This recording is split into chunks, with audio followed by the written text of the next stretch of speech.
Nobel इनाम की तकरीब भी कोरोना के बायस मनसूख कर दी गई।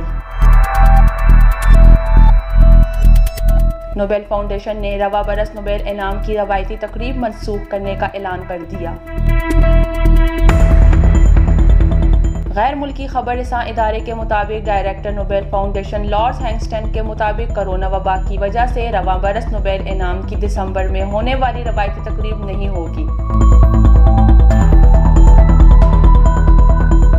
फाउंडेशन के डायरेक्टर का मजीद कहना है कि वबा की वजह से नोबेल का हफ्ते हस्ब मामूल नहीं होगा। ये साल कुर्बानियों और नए माहौल में ढलने का साल है।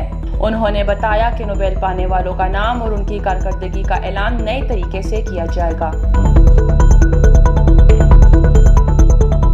ख्याल रहे कि नोबेल इनामात देने की तकरीब हर साल दिसंबर में मुनक्किद की जाती है, लेकिन ये 64 साल के बाद पहला मौका होगा कि रवायती तकरीब मनसूख की गई है।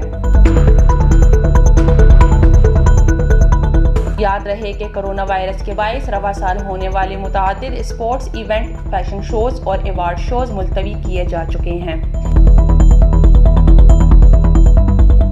नौशीन, sportstory.news।